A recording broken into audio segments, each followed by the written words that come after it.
Hi guys, this is Stephanie and I am one of your video reviewers for the Heal Thyself Challenge.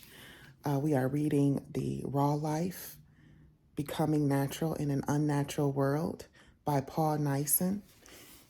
And this book is a guide to the raw food diet and lifestyle.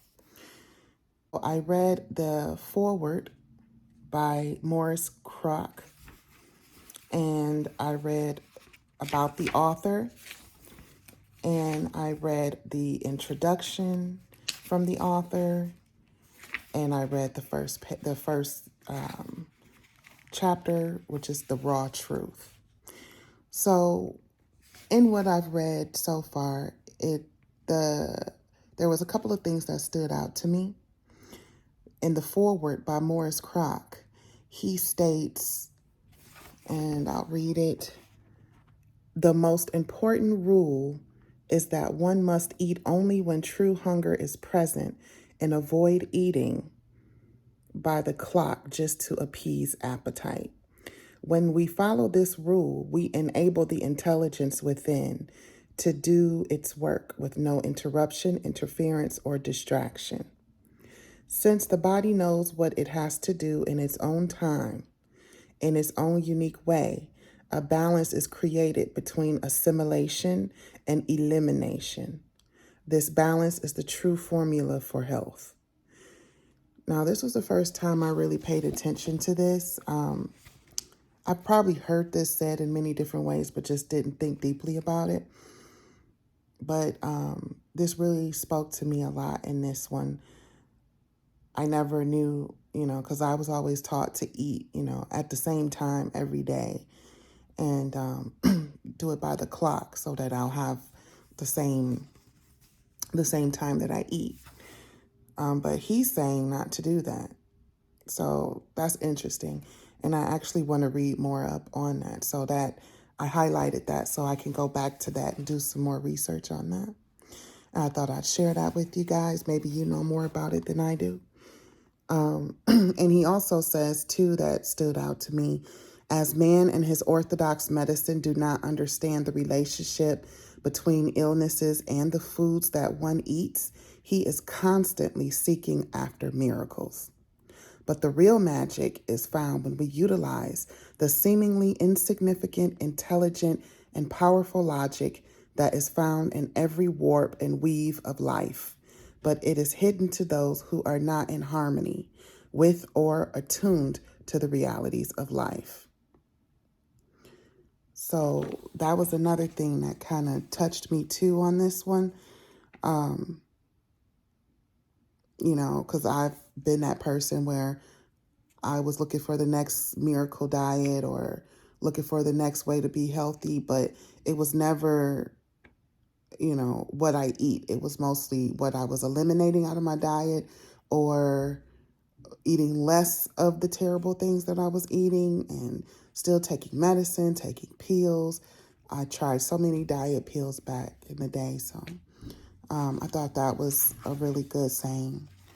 After the foreword, there's a raw test reality check, and he asks you about 5 questions, and they're multiple choice. And he says to take the test now, and then after you read the book, go back and take the test again. And they ask certain questions like, is cooked food is necessary to live a healthy life, true or false? A vegetarian diet is deficient in protein, true or false? Things like that. So please go to the front of the book, pages 19 and 20, and take that little test before you read the book or go further into the Heal Thyself Challenge. And then come back afterwards and take that test again. And then the author, Paul, he goes into giving an introduction about himself, how he lived his life, how he ate, and how he came about the raw vegan lifestyle, and the things that he's learned along the way, and some of the challenges that he went through along the way. Another thing he talked about is how he's using the analogy of being a boxer. as going through a raw vegan lifestyle. So as a boxer, you know, you have to train and you have to do all these title fights before you can become one of the big fighters in boxing. So he breaks it down to you in that way. So he says to imagine, you know, you going into a ring and you're about to fight someone, and that what you've been training for is going to help you in that fight. And it doesn't matter if you lose that fight. You just go back to training again and get into that ring again. So I thought that was pretty cool because he talks about that it's not easy. And in chapter 1, he actually talks about the opponents that you'll be fighting when you're in that boxing ring. Everybody's list will be different, but the list he gave was the illegal drug man, the cigarette man, the alcohol man. He gave the meat man, the poetry man, sugar man, grain man. And he said the current champion is the cooked food man.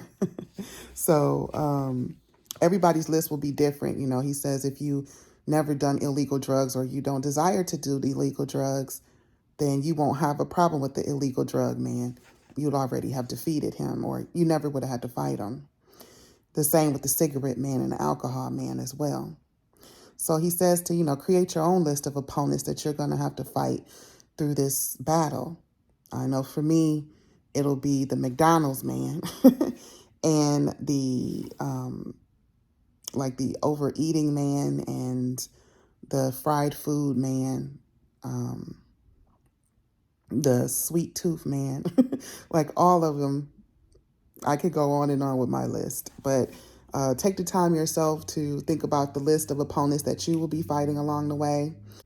So one thing I thought about was not just like the list of foods that will be my opponent along the way, but also my family and my friends, and also television. You know, I'll sit and watch TV and they'll show about 20 commercials with Burger King, Taco Bell, Wendy's, seafood, whatever. And, you know, it'll start to put those thoughts in my head like, oh man, that looks good. I want some of that, right? So that's one of my big opponents that I would have to fight. So when you think about the opponents that you'll have to fight, you know, think about everything, not just the foods that you would have to fight, but the people around you, your situation, your environment, things like that. So that's it for this video review. I hope you guys will learn and grow and share what you learn and grow with others around you. See you soon.